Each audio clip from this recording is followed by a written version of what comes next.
first student recital of the night.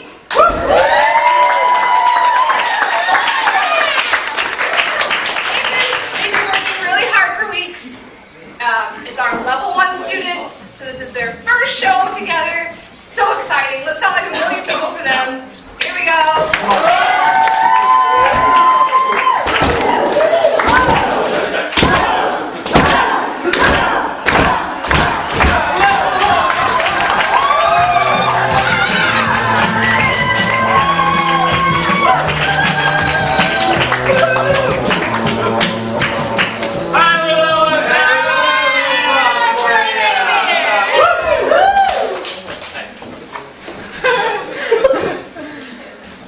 Excuse me, I'm kind of lost. I'm new to this city. Could you tell me, there's something, everyone's been talking about this HEB, do you know where HEB is around here? Sandra?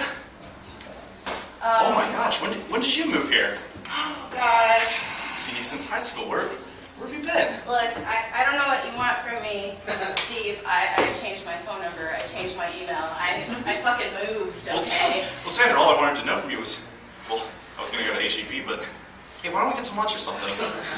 Man, I hear HEB has great sandwiches. Man, Steve, you and the sandwiches. I moved here with my family. I have a family. Yeah, I know your little brother Mark. How's he doing? I don't mean that family, Steve. I mean my kid and my wife. Sandra, I thought you were joking when you said wife. No, you definitely turned me into a lesbian. I thought that... you sent me that joke, like cease and desist letter? Was that not... You're so good at pranking. I mean, I know you think I'm funny, but it's...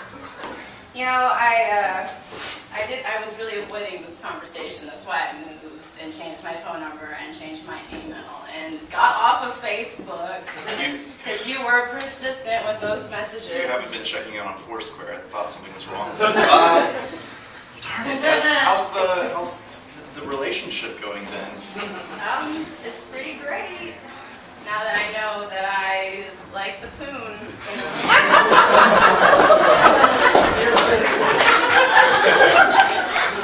Steve, help me. Look at this massive erection. Ew. Look at it. Look at how big it is. I don't want to look at your erection. You always have to go there. It's huge. Well, I mean, that's how our relationship started. I mean, let's not beat around the dick a bit here.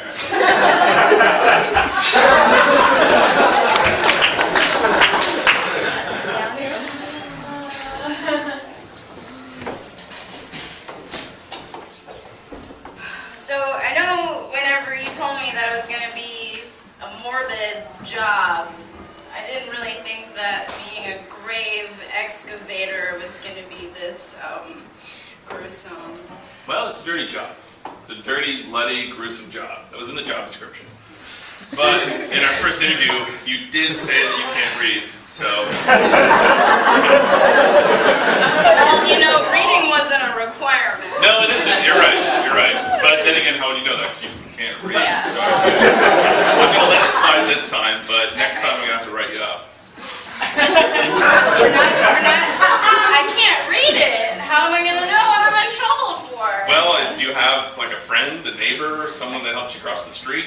It's not like I'm blind. Being literate doesn't mean that you're stupid. No, it just means you can't A lot of people couldn't read that were really smart. So let's make a list right now. You can't read. No. You can't dig holes for dead Well, people. it's icky. I don't know. It's very icky, but it's rewarding because you know you're taking someone's shell of a body and you're putting it in the ground for lots of bugs. Do you look at it that way? I don't know. It's just lots of bones. Come on. Okay, I'll dig. You throw the body in, or do you want to dig? I'll throw the body in. Let's go. Okay, I'll dig. I guess. Oh my God, this is a lot of work. Okay, grab that leg. Here, grab the leg.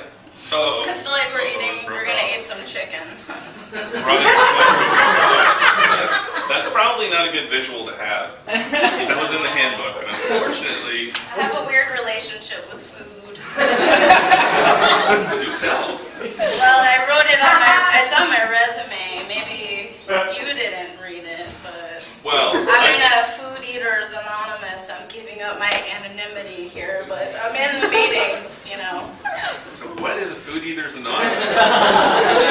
It's for people who have issues with food, like I'm in love with food. So everything goes back to it. It's why I haven't been able to sustain a healthy relationship. So when you see these dead bodies, you think, yum? Well, you just said that leg broke, and that made me think of a big juicy piece of chicken.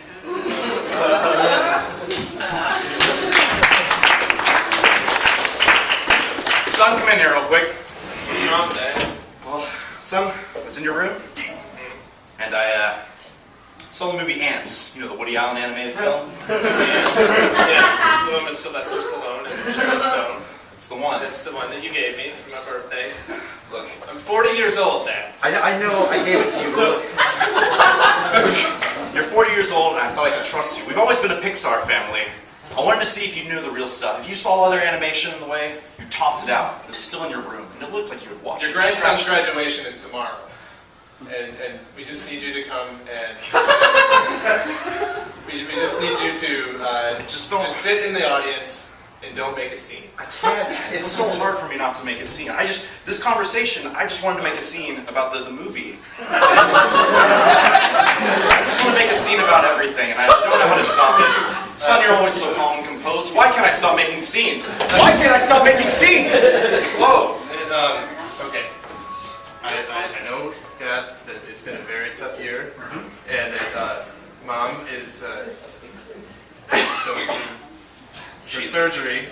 I know. I'm not allowed in the hospital anymore because I threw a scalpel at somebody as IV, but it's tough, you know, and but the son graduating, I know, but we're gonna get through this, and it's his big day, and we're all gonna have a good time, and things are gonna proceed. I understand.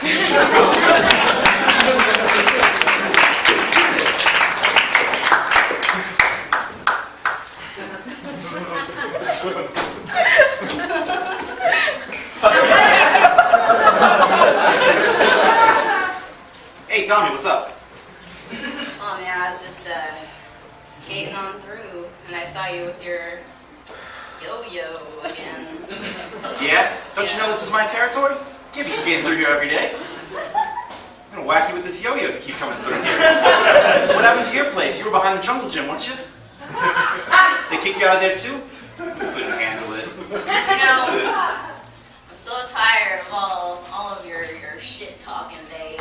You know, you play with a yo-yo. How am I supposed to be intimidated by you? I got this awesome kick-ass skateboard I can break off and shove up your ass. Jeez, why would you break your skateboard? You only got one. Your mom's not gonna pay for two. Besides, this Oh great, yo-yo's here got we a go. brain Back to in my it. It's mom got a being brain on more than food you. stamps again, huh?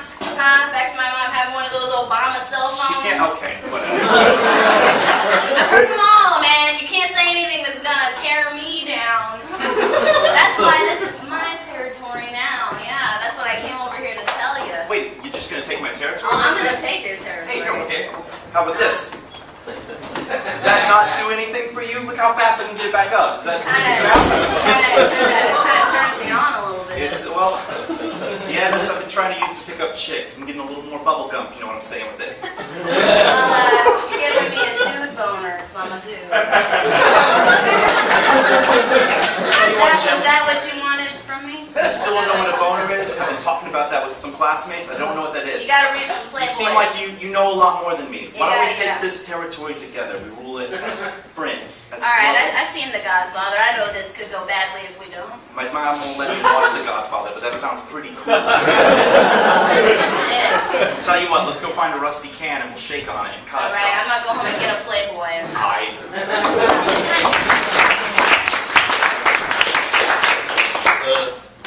Mr. Fredrickson, I had this idea for a children's book. We call it "Good Job, Bob." Every time he gets out of bed, or every time he does his homework right, then his dad's gonna say, "Good job, Bob." I've drawn all these pictures. I'm paying for it. How did you get in my house?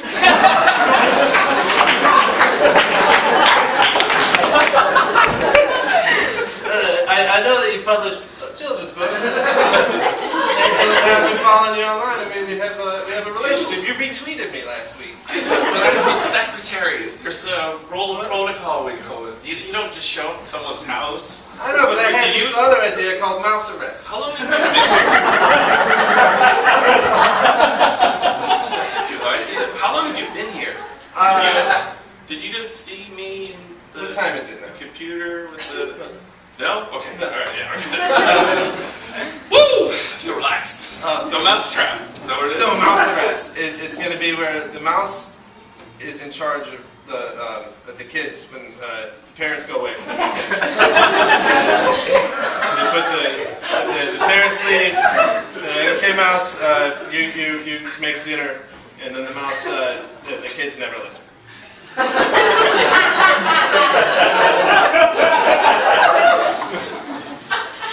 Wow!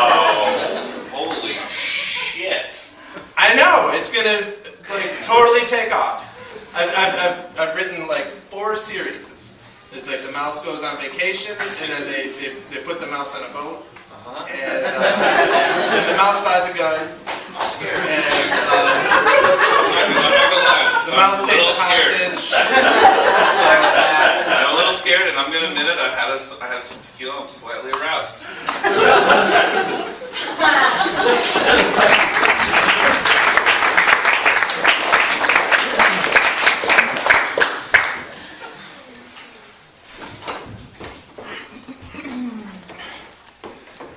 Why are you putting that stuff in my favorite chair? I was about to sit down. Well, I thought you would like it better if you sat like on a throne, you know? Like I just build all the things up, you know. You'd be But you like the literally queen just set a bunch of of the trash on it. Yeah, well maybe you're the queen of trash, okay? Does that make you feel better? Because every single day you come in, you say, hey, Ned, why don't you just throw out the trash? Why don't you throw out the trash?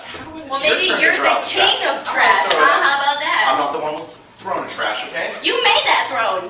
You get to sit on it I now. just sculpted it. It's all yours to sit on. Nope, missed it right here. That's my chair. What are you sitting in my chair for? Well, you put a bunch of shit in my chair, didn't you? Throwing the trash. I was trying to make a point, it'd be a dramatic point, it would be funny, but now you're being... Why are you doing that? You know me, I am the one who always gets super dramatic about everything. That's something you learned about me day one, first date. The waiter brought me the wrong soup. I slapped that shit in his face.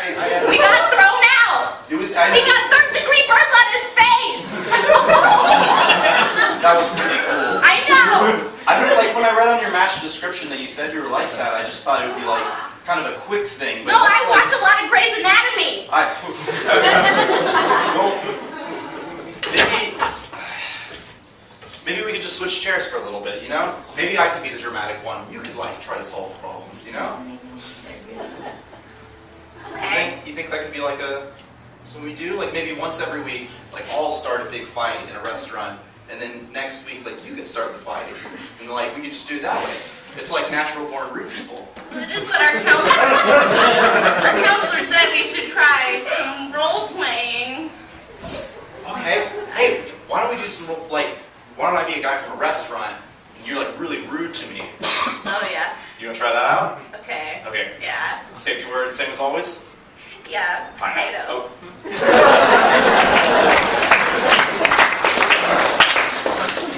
Hey, Carl. Hey, Jesus.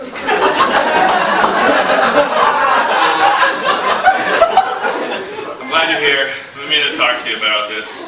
See, I originally had an idea for 12 apostles. No. In the future. I had an idea for 12 apostles, and well, you're the 13th, and I'm supposed to be 13, and it kind of caused some troubles, you know. The big man's like, dude, keep it under 13. So. I just don't understand what I don't give to provide to the group with all it's essential. Don't get me wrong, people love the bagels you make, they're fantastic, but I'm not sure you fit in with the whole aesthetic. You know, I mean, we've got our flowing robes, we look badass when we're walking down the street. And I can vomit on command. That's true. And that has helped us out with a few centurions, I'll tell you what. But it's not something we're looking for as a group, because there's this guy who's writing some books about us, and it's going to be in the national record. I'm gonna write my own book about you. Okay. All right. Well. And I'm gonna talk about all the times that you shoved me in the closet and you set my clothes on fire when we were all like swimming swimming in the lake, and you pulled those pranks, and then you ate all my groceries. Okay. Most of those were miracles.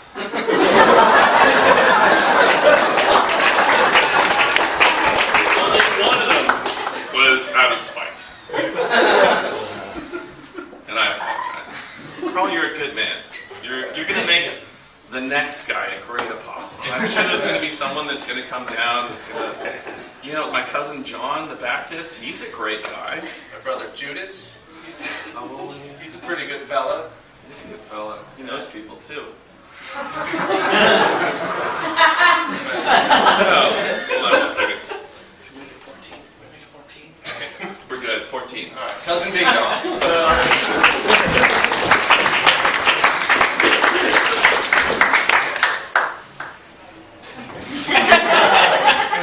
Hey, Carl. Yeah, what's going on? I know this is probably the best NAMBLA picnic we've ever had.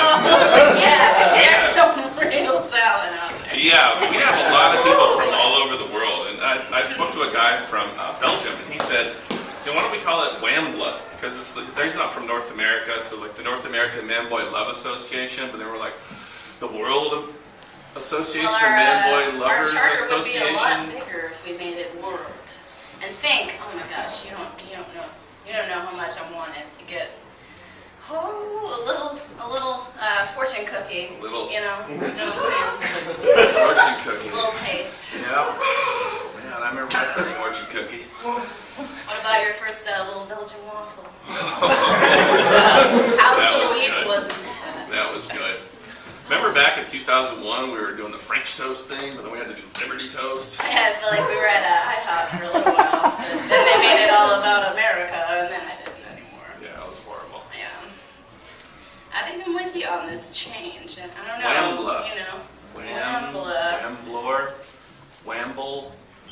The man-boy love, that's the key part. Yeah, as long as that's in play, I'm in forever. Because we're men that love boys.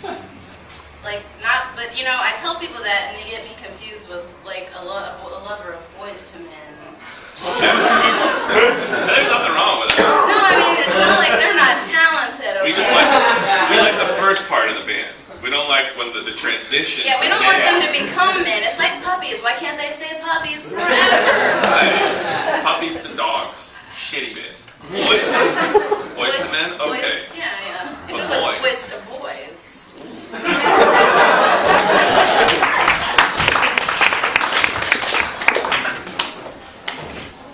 All right, you guys have to go home now. The store is closed, and I've turned the lights out, and I'm about to lock the doors. Why? You're just gonna lock the doors and No, I'm just gonna get you to leave, and then we're all You're gonna gonna go walk us home. in. I've been at work for 8 hours, and I don't want to. I'm almost done. I'm just finishing transcribing this movie script. Can we just? You can work on it later. But come on, this is the only building in all of Houston that lets you just come watch movies and transcribe scripts. Like, it's the best business in the world, and you guys are just gonna close at night after 4 hours? Yes. That's how it works every day. I've still got so many more pages of this. I've been working on Gone with the Wind for so many weeks, and like this is gonna be the last day. It's already been written. I don't see what you're doing is gonna make anyone's life better. Do you not get the joy out of transcribing scripts? Why do you even work here? Like, do you not understand how beautiful a feeling it is to watch a movie and just to rewrite it in your hands? It's like you're part of the movie. It's like you're one of the writers. All right. Can I come over to your house and then we'll do that there? Well, that's what makes the building so great. You guys have nice lights. There's a candle over there. It's been out for a while, but it's a nice candle. I just think that, couldn't you just keep it open? Like, you can keep me company. I'll say the lines for you, right? I'm not familiar with the movie. How does it go? Gone with the Wind? Yeah. I'll tell you. Let me start from the beginning.